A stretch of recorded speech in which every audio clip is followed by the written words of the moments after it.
Dave Anderson here with the Fisherman magazine. It's December 14th. These are your headlines. First up, we've got trout stocking to talk about in Rhode Island. We're also hearing about the largemouth bass across the region moving a little deeper, but the bite's still very good.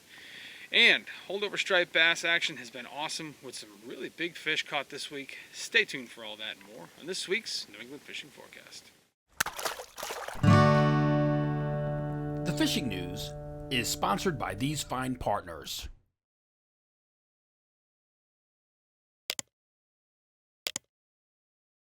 Before we begin, we've got a few news items to share with you. The first one is just the details on the Rhode Island trout stocking. There was some cyanobacteria problems in a few ponds earlier in the year when they were going to do most of the fall stocking, so they had to hold off on these couple of ponds, but the bacteria has cleared, so now you've got upper and lower Melville ponds in Portsmouth. You've also got Carbuncle Pond out in Coventry.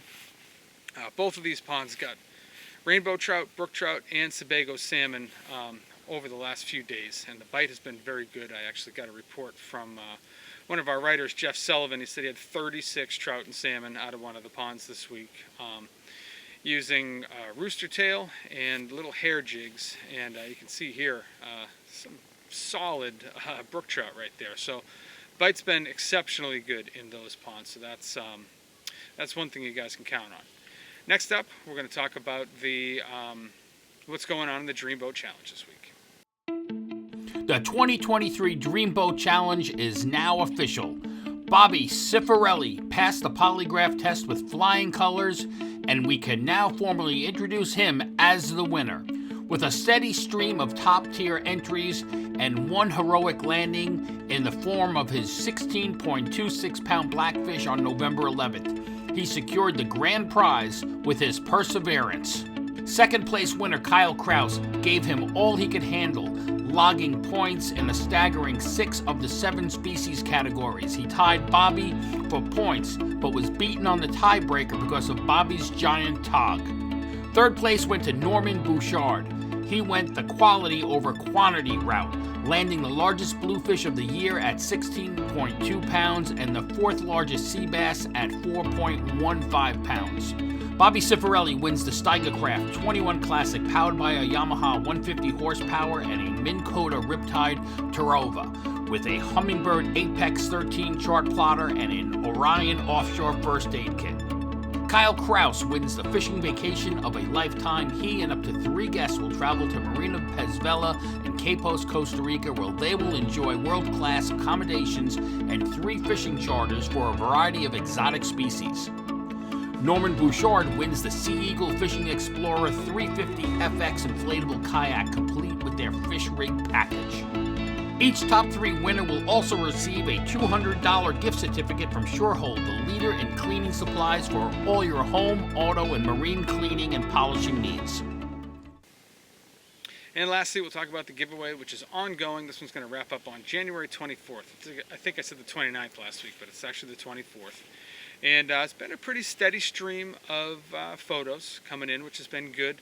We're giving away this prize pack here. It's got a whole bunch of different stuff in there. Stuff from Savage, there's stuff from Band of Anglers, there's all kinds of stuff in there. So someone's going to win that on the 24th. You guys know the drill by now, but just in case you don't, it's got to be you holding a fish. It's got to be a recently caught fish. And it's got to be emailed to me at danderson@thefisherman.com or texted to the number on the screen. Just make sure I know it's for the contest and give me your name and some of the stats of the catch, you know, where it was caught, how big it was, etc., etc. And we'll get you put in the pool, and I'll pick a winner at the end of January, and we'll see how it goes. Moving over into the reports now, we'll start things off with the freshwater synopsis as we've been doing over the last few weeks. And, a few things stood out this week. The first one, of course, was the trout fishing, which has been really good, really, for the last, 6 or 7 weeks. But with recent stockings in Rhode Island and recent stockings in Connecticut, the trout bite has been really, really, really good, actually. And a lot of guys are doing it with artificials. You got guys doing it with spinners, like rooster tails. Hair jigs have been working, obviously. Jerk baits have been getting it done. And all the classic spoons, like a Phoebe or a Thomas Buoyant or something like that. All these things are getting it done. And pretty much everyone you talk to that's gone trout fishing is coming back happy. So that's a great thing. Another thing that stood out this week is that the largemouth bass and a lot of the ponds seem to be moving a little bit deeper. So you're seeing guys, they're still doing it with the jerkbait, but they're using the the +1s and the +2s. These baits are running like 5 to 9 feet deep instead of like 2 to 4. But that's been keeping these guys on the fish. So that's another thing you guys can keep an eye on. I got a pic here from Dan Southwick. He was fishing on the Cape and was doing well with largemouth. Had a fish about 5 pounds here. He also told me that he was doing well with blade baits. I can't believe I couldn't get that out of my head. Doing well with blade baits on smallmouth, and he actually got a nice sized largemouth in 35 feet of water with the blade bait. He said that's the deepest he's ever caught a largemouth in his fishing career, which is pretty amazing, especially for someone with as extensive a fishing pedigree as this guy has. So that was pretty cool. And then the last thing that I noticed this week is right before that big storm blew in this weekend, the pike bite fired up in the Connecticut River. Saw multiple guys putting fish on. We had a fish here from Matt Stone, got one here from Joe Diorio, and that's not atypical. That's pretty common. When we get a good storm blowing in, the pike tend to really fire up, and it's a really good time to target them. And lo and behold, we got a storm coming in Monday, so Sunday might be a good time to go out and try for the pike. So that's something else you guys can try this week. Moving over into the regional reports, the only things I'm hearing out of Maine right now are smelt camps are starting to see more attendance and the bites getting a little bit better. And then we're seeing a continuation of the salmon action up in Sebago Lake. Guys are doing that with the flies. They're doing that with all different stuff, live shiners, all the things you'd expect. And that bite has been holding on pretty well. Dropping down over the border into Massachusetts, I talked to James this morning. He's not doing a report this week. He's been too busy. But he said things have been slow up there. And, it's one of those things. There are a lot of options up there. I guess there's just not a lot of guys out fishing presently. They're probably all Christmas shopping. But you've got the Merrimack River, which has a lot of different options. You've got pike in the Merrimack River. You probably find some holdover stripers in the right spots up there. There's perch in there. There's largemouth bass in there. So poking around in there might do you some good. There's stocked ponds up there. You can check the DFW website to find that out. You get the Amelia Earhart Dam. A little travel to the south will put you on maybe some holdover striped bass there. And there's good largemouth bass fishing in a lot of the ponds up there too. So you've got a lot of options, just not a lot of guys reporting right now. And same could be said for going down through Boston metro area all the way down the South Shore pretty much. We're just not hearing a lot of reports, but there's a lot of freshwater options there with a lot of stocked ponds. So you get out there and make your own reports in that area. It gets more exciting as we get into Plymouth. I always say, Plymouth is like the Minnesota of Massachusetts, the land of 1,000 lakes. There's more, I swear to God, there's got to be more water surface area there than there is land. It's an incredible place. Great trout fishing going on there. Long Pond has always got some big trout in it, a good place to try. Little Pond is another one that is consistently good. It seems to always put out consistent catches. We're hearing more and more about Fearing Pond over the last few weeks, so that place is starting to come into its own. We're starting to see more action, more trout action coming out of there. You can drop down into Rochester and try Mary's Pond. That's another place. And then on the bass end of things, you got 8 million bog ponds throughout that entire area. Carver, Plymouth, Wareham, Rochester, Mattapoisett, all that whole region right there. Lots of bass to be caught in that area. Lots of bog ponds, and practically every single one of them has a bass population. So that's another place you can concentrate on. Getting out toward the canal, there are still striped bass being reported from the canal. Seems to be mostly the sunnier days, warmer days, and there's not a lot of fish at this time, and I think they're probably going to kind of dwindle out to nothing here anytime now. But we're hearing about a few 18 to 26-inch fish coming out of the canal on these warmer days. There's also a ton of mackerel out in the west and in the east end, sorry. And these mackerel have been big, so there's been a lot of guys down there filling up buckets. Using sabiki rigs or like tiny little tins. And that's pretty much all the saltwater action that I know of in that area. But crossing over onto the Cape, it's kind of the same thing as Plymouth. Lots of ponds out there, lots of stocked ponds. You got Sheep Pond and Spectacle and Peters and Hamblin and a whole bunch of other ones that I haven't mentioned. You can go to the DFW website and check out which ones are stocked, but it's like half the ponds on the Cape, it feels like, are stocked with trout, and they are all productive. So the action's been very good out there. And then, like we talked about with Dan Southwick in the freshwater part of this thing, Bass fishing on the Cape's been good. Guys fishing those deeper jerk baits are finding bass. Blade bait for smallmouth is working. Little finesse rigs too, with like a Ned rig or something like that, or a hair jig. Also finding smallmouth in some of this deeper water. And there's great perch fishing on the Cape too. So lots of options there. Have heard about some holdover striped bass out on the Vineyard, on some of the salt ponds out there. I guess there's some bunker trapped in one of the ponds, which has got those bass fired up. Moving into Buzzards Bay area, I don't know anyone who's been out, but I guarantee you if you went out there, you could find some tog. You might even find a codfish. But that's what I have for you guys in Massachusetts this week. Crossing over into Rhode Island, let's start things off with TJ Kopecky. Hey guys, nice to be back again. Thanks Dave for getting me on here. I've got a report for a little bit of the East Bay area, some southeastern Mass. I'm going to start off with the last week I had put out a call for talking to somebody about knowing the plans for the new bridges in the East Bay, the bike path over Barrington Warren. Big shout out to Tom who reached out to me and brought me in the right direction. I'm still working on finding out what's going on with that. So it's a work in progress, and I'll keep you updated on all of that. But we want everybody to be able to fish from state and public property like we used to a couple of years back. So hopefully we can get fishing allowed back on those new bike path bridges that are coming in the East Bay. Speaking of the East Bay, the only thing good that's really been happening in the East Bay is the freshwater fishing right now. Inside of the bay, there's not much salt to report on. So just other than some holdover stuff, and I'll get to that in 1 second. So we'll start off in Swansea. Milford Pond has been great crappie fishing. I've been doing that quite a bit in there. Sunday I had an outing, and it was every single cast.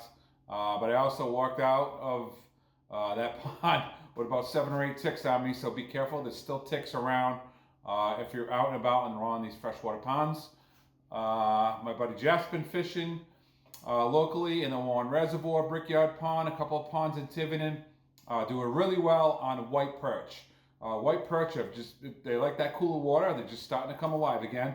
So there's a good opportunity for white perch fishing. And I believe Melville Pond was just stocked with some Sebago salmon and some trout. So if you can get out there this weekend and do some trout fishing, head over to Melville Pond, and that's in Portsmouth, Rhode Island. So getting back to the saltwater now. Most of the good spots have been holdover spots. One spot that's totally overlooked that I've done well in early spring, and actually I've done some fishing. I've tried. Haven't got anything recently, but I know that this fish there is way up inside of 100 Acre Cove in Barrington.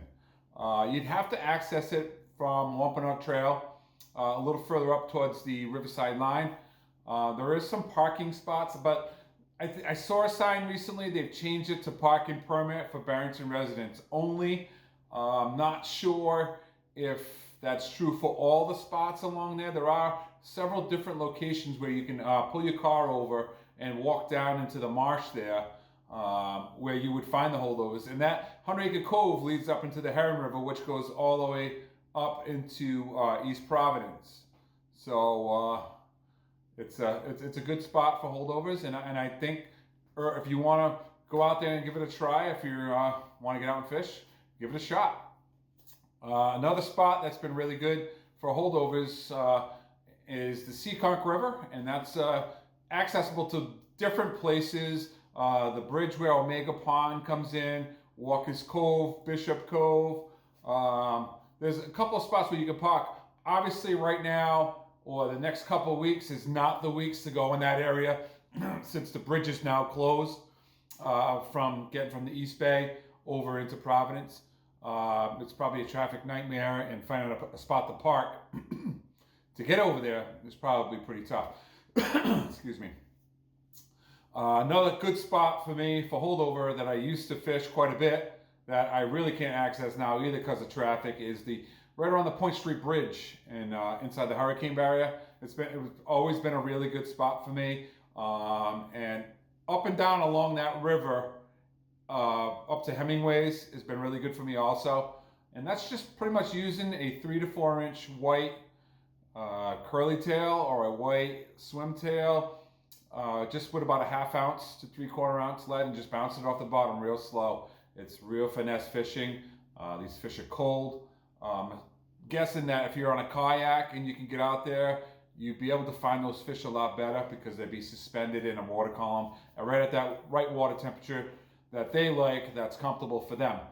So if you can get out there and you want to fight the traffic that's been happening, and I'm sure it's going to be a nightmare for you if you're going to fish over in those areas, going home, there's a lot of fish right now inside of those places. Getting to some of the areas in Swansea here, Milford Pond, the Warren Reservoir in Swansea, which is back off the 1/4 mile. Has been some really good fishing for panfish, crappie, white perch, yellow perch, all biting. There's no ice yet. There was some skim ice one morning, but if you can find those ponds with no skim ice on them, they're very fishable. They're all fish biting. So for the rest of the East Bay and southeastern Mass, it's looking good. There are a couple ponds in southeastern Mass and Attleboro that have been stocked with trout also. That gives you another opportunity. You just got to do a little traveling now to get away from the coast and into the freshwater. So that's all we got for this week, and we'll talk to you guys next week.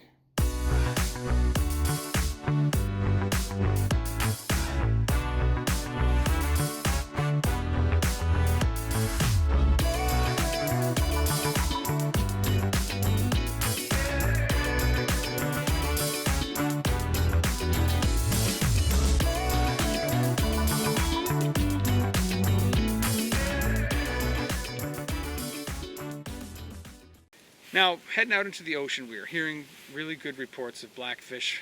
The guys that are willing to put the time in hunting them down are the ones that are doing the best. We're hearing a wide range of depths, so these fish are widespread. I've heard everything from 40 to 100 feet of water, but we're still hearing about, numbers of double-digit fish, 10 to 12-pound fish. I heard of, I think, 2 or 3 12-pounders this week. The fish are definitely related to structure.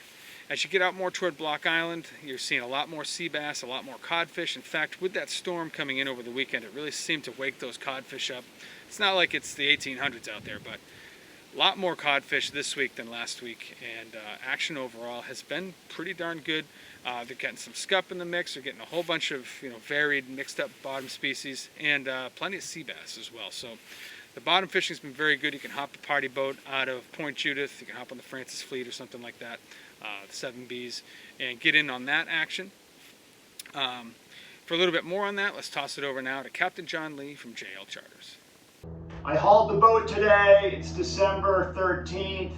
I threw it in my backyard. So it's still a nice view, but instead of looking at seabirds and other boats, I'm looking at red-tailed hawks and gray squirrels. I do have some projects for this winter. I'm going to throw in a Simrad autopilot.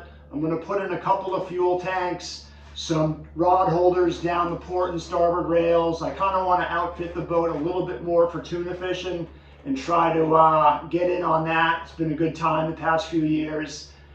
We did our last trip for this season was right before that blow we had. And we had a good trip, so it was kind of nice to end on a high note. It was just a bunch of buddies went out. We anchored at 80, 90 feet and had a good mix of ground fish. We had blackfish, codfish, sea bass, and some really nice cunners.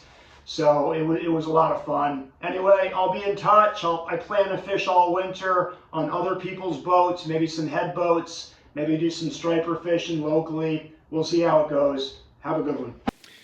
Now, the guys that are fishing for striped bass are mostly at this point fishing in the salt ponds and up in the tidal rivers. It's been an above average year, but you're still hunting for these fish in a lot of these instances. But these fish are around. Guys are catching them. You're finding them in all the salt ponds and a couple of these tidal rivers and up inside the bay as well.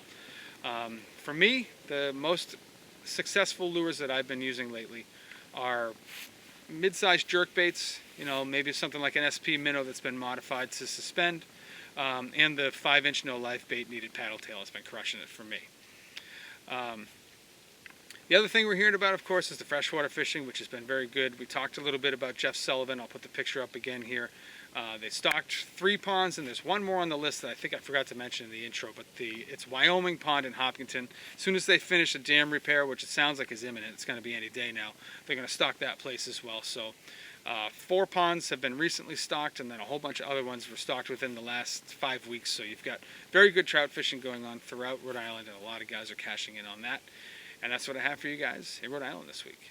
Jumping over into Connecticut now, most guys have pulled their boats because tog season's over, but if you want to get in some saltwater action, this is a great time to hop on a party boat like the Klondike or the Black Hawk or the Sunbeam.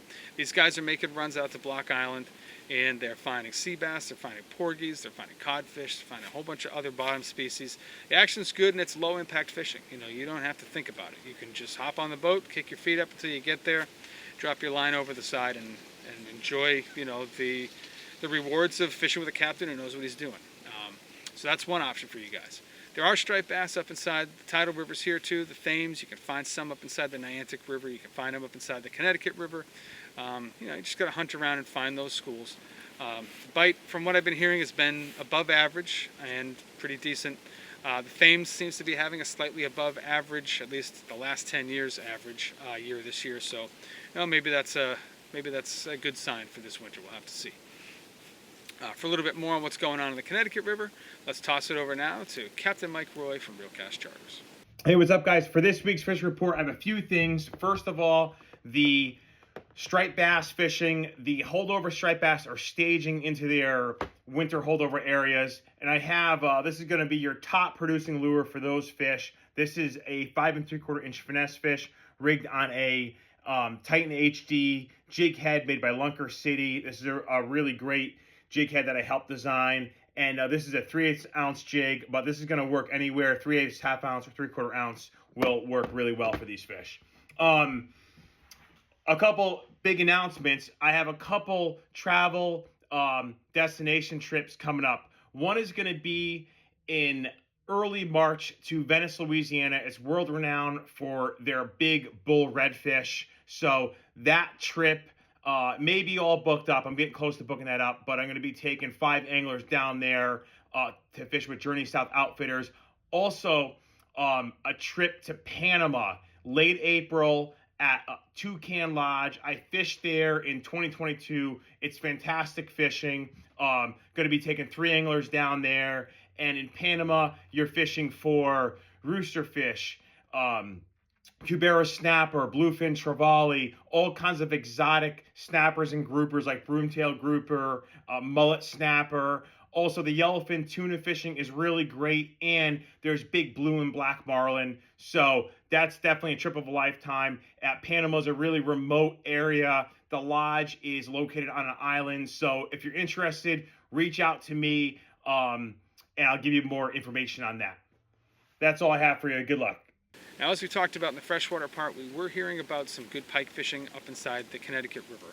A lot of these fish are caught on shiners, but another way you can do it is with like the bigger husky jerks, and really bright colors seem to get it done. Fire tiger, clown, solid white, anything that really stands out seems to really attract the attention of pike. And again, we've got a big storm coming in on Monday, so Sunday could be a good day to check that out. For a little bit more on some of the things going on in the Connecticut River Valley area, let's toss it over now to Rowan Lytle. Hey everybody, with a big spike of rain over the weekend, the Connecticut River's definitely bounced up quite a bit, and as have all the tributaries. The further down the system you go, the lower the tributaries are. The salmon river's still at a fairly reasonable flow. Some others are pretty blown out. The good thing is that'll clear out a lot of the leaves. We haven't had a big enough rainfall this fall to really blow out the leaves completely yet. So from here on out, anytime we get high water events, there shouldn't be too much junk in the water impeding the trout fishing.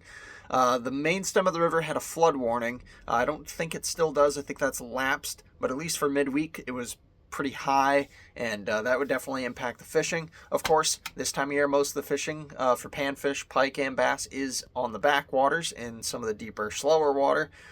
So the flooding of the main stem of the river doesn't impact that too much, because you could still get into the coves and get out of that heavy flow. Of course, if you're kayak fishing, that does impact that. It's a bit harder to get across the river.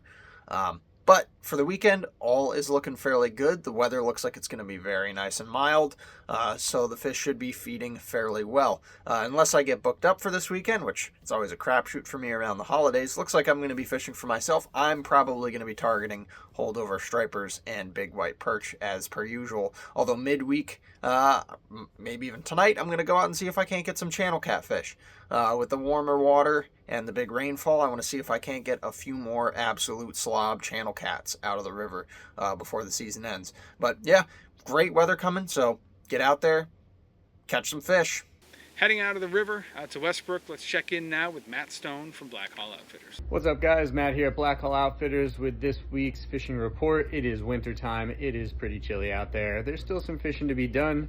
On the freshwater side, I was out yesterday. Northern pike are biting, crappie are biting. Always the pickerels, the old ditch pickles, are going to bite all winter long.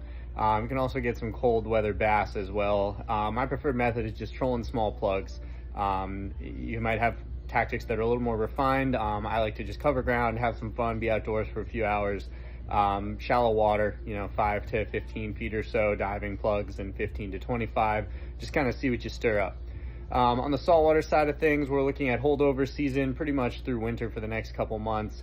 Schoolies and larger fish here and there are going to be available in the tidal creeks, mostly in those holes.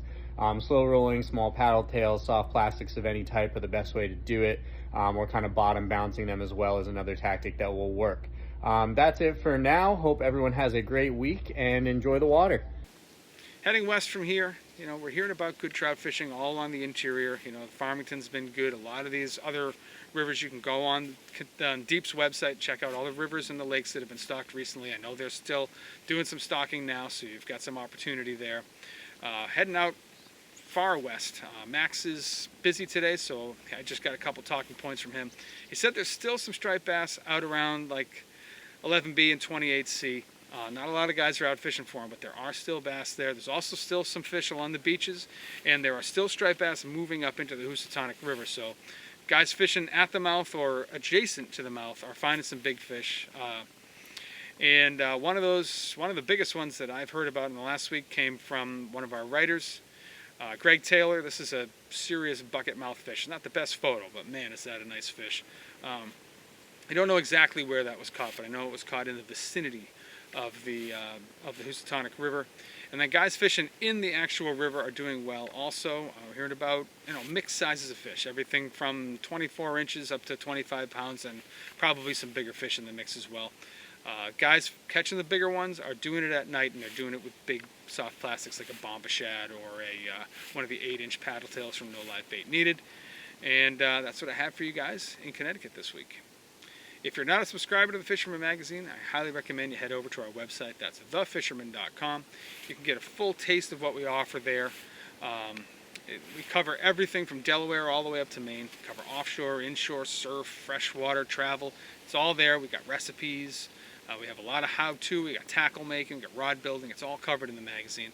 It's $29.95 for a year subscription. That gets you 12 issues sent to your house. It also gets you 26 digital issues sent to your email, and it gets you digital access to our other editions. So if you sign up for the New England edition, the one that I take care of, you're also going to get digital access to the Long Island edition and the New Jersey edition, and that includes all of their reports. So you're going to be able to keep tabs on all the fish migrations and everything.